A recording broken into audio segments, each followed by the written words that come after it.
Hello mga ka-teenage! Welcome back to my channel. So for today's video, pumunta kami sa FCC para mag-grocery. Wala na din kasing diaper ang aking baby kaya napag-isipan namin na mag-grocery na. Tinuturo pa nga niya yung mga diaper niya kasi alam niya kung ano ang itsura. Dati nga sa Shopee ako nag-order ng mga diaper niya kaso nga lang wala na siyang kasya sa 2XL. Ayaw niya na ngang bitawan yung diaper niya. Isa lang yung nakuha ko kasi hindi ko abot. Sa lahat ng diaper na na-try namin, ito yung hiyang ng baby ko. Itong diaper kasi hindi siya makapal at hindi mainit sa puwet. Maganda din naman yung mga nabibili namin sa Shopee. Ang ganda ng quality, kaso nga lang wala na siyang kasya. Mura nga lang yung mga nabibili namin sa Shopee compare sa mga may brand. Nagpunta na nga muna ako dito sa mga tissue dahil kailangan ko ng tissue dahil meron akong sipon. Kumuha nga muna ako ng tissue para sa aming kitchen. Ganito kasi yung ginagamit ko kapag may prito kaming ulam. Para hindi masyado mamantika yung pritong ulam nyo sa pinan nyo ng ganito. Ano ba mga tissue? Ayoko.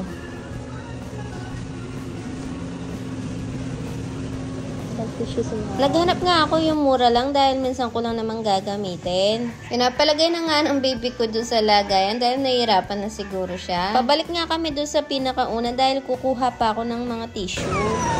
Woo! Huwag ka malipot. Ah, ito pala madami.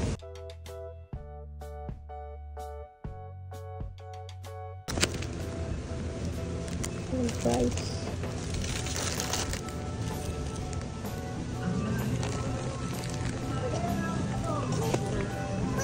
Alin? PQ? Ay, baby.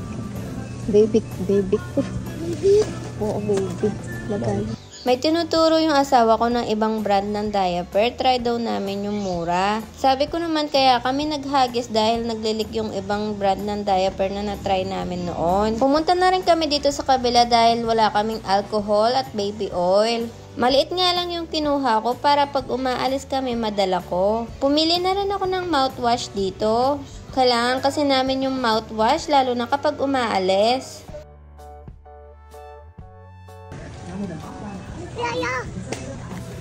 Ano kung pwede mo dyan? Alin? Magpapala ka? Bibili mo ba yan? May pera ka? Asan pera mo? Wala ka man pera. Paano? Balik mo na yan doon. Wala tayong pera. Balik mo na tayo. Moin, wala ka man pera. May pambili ka? Asan pera mo? Ha? Wala ka pera. Ah, ears? Di naman ears to. Nagpunta na nga kami dito sa mga dilata dahil wala na kaming mga sardinas. Masarap din kasi ang sardinas lalo na kapag magigisa ka ng gulay. Kumuha na rin kami ng mga chichirya para daw kapag nagne-Netflix kami may kinakain kami. Lagi ko sinasabi sa kanya na hindi siya kukuha ng mga matatamis na chichirya. Iniiwasan ko kasi yung sobrang pagkain na matatamis lalo na ang chocolate. Marami din kasi kami stock ng chocolate galing sa lola niya. Ang gusto ko kasi balance lang yung pagkain nila ng maaal at saka ng matamis. Kami ng asawa ko kapag nag-grocery kami, inuuna namin yung unang stante. At nandito na nga kami sa hulihan. Minsan kasi may nakakalimutan kami kaya iniisa-isa namin yung mga istante. At pupunta na nga kami dun sa mga noodles. Pag minsan nga yung merienda namin ay pansit canton. Hanggat maaari nga ay dapat once a week lang kumain ng pansit canton. Alam nyo naman na hindi healthy ang pagkain lagi ng pansit canton or kahit anong instant noodles.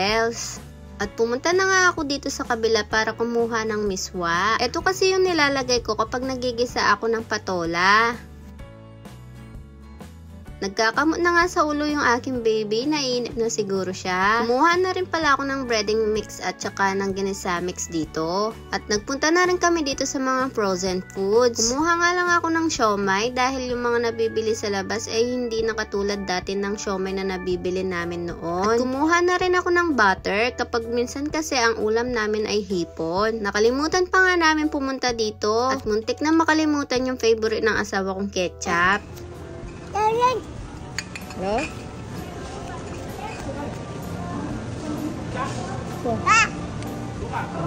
Meron ka doon. Kumuha na rin kami ng maliit na toyo. Meron pa kasi kami malaking toyo sa bahay. At di daw kami mauubusan, sabi ng asawa ko, dahil marami daw akong toyo. Naghahanap nga ako ng seasoning liquid. Yun kasi ang ginagamit kong pampalasa kapag ka nagsisinangag ako.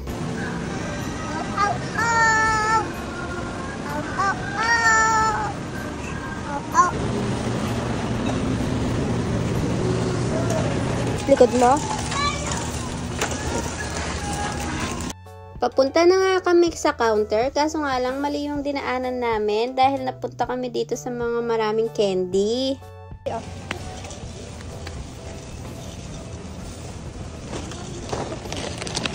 Tara, yan na lang. Ano ba yan?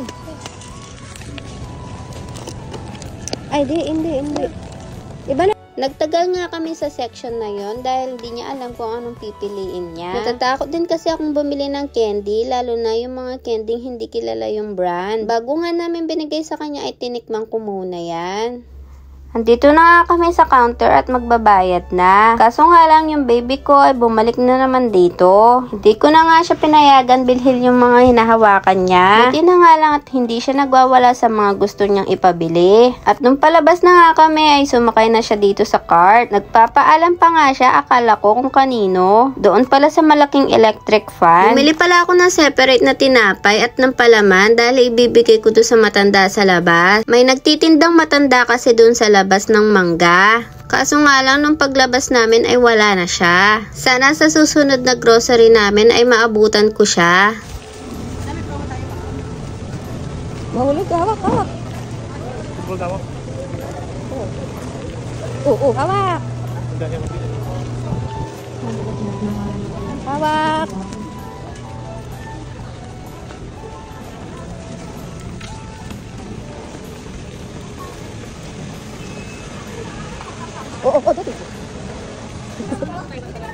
Oo. Ewan ko ba kung anong trip ng aking anak, diyan niya pa gustong sumakay.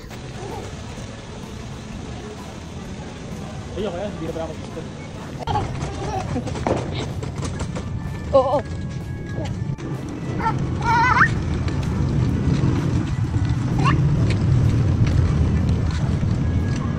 Susiriyo. Hanggang dito na lang ang aming vlog. Napagod na nga aming boss. Thank you for watching. Don't forget to subscribe.